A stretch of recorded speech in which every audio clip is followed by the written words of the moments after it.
Welcome to our poster presentation on spatially constrained Monte Carlo tests to improve the assessment of cellular interaction patterns.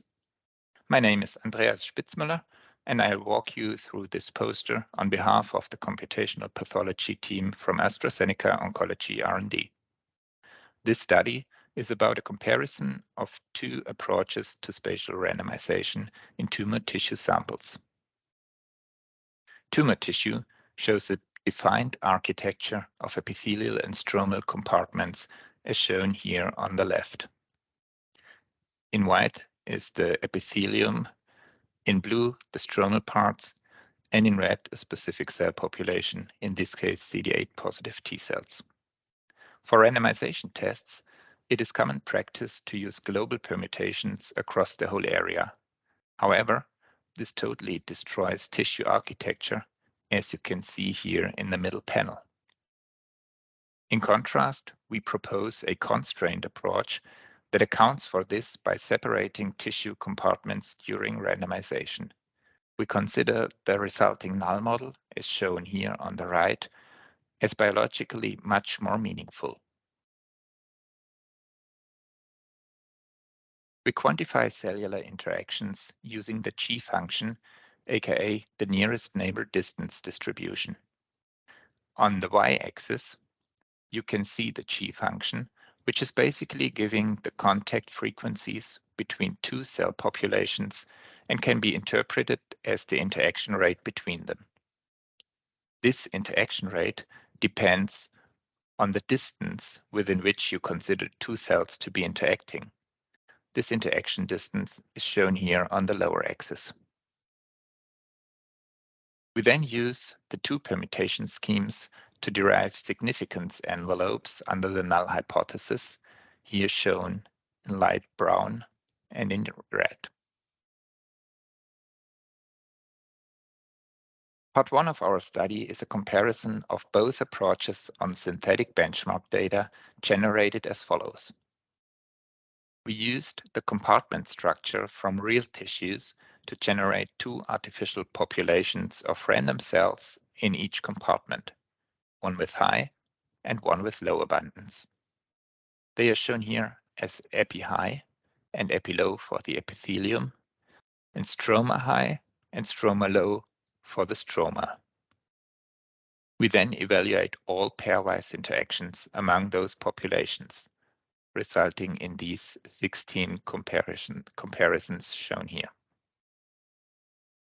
Even though cells were placed randomly, most interactions actually appeared statistically significant when using the global permutation test. Of note, interactions within one compartment, such as the epithelium here in the upper left corner, or the stroma here in the lower right corner, were consistently significantly increased, here shown in red. In contrast, interactions across compartment borders, up here in the upper right corner or down here in the lower left corner, seemed to be significantly decreased, here shown in blue. Please remember that all the cells were placed totally randomly, and there are no interactions and no dependencies whatsoever in this dataset. In contrast, when using the constraint permutations, we did identify hardly any false positive in these randomization tests.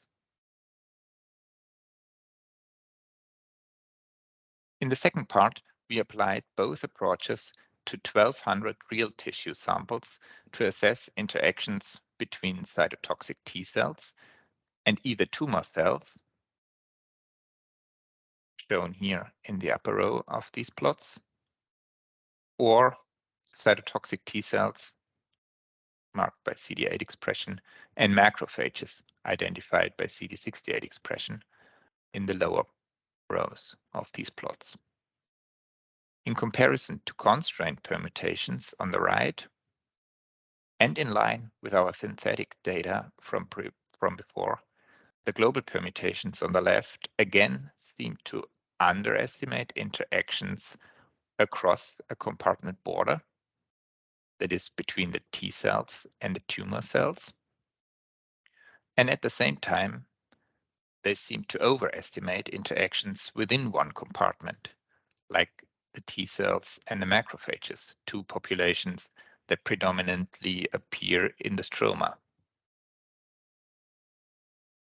From these results, we conclude that a null model that is based on global permutations of all cells is of only limited utility as it disregards the inherent tissue architecture. Here, we propose to account for this by constraining permutations to distinct compartments and thereby preventing false positive test results. This emphasizes the importance of carefully designed randomization experiments with biologically meaningful null distributions.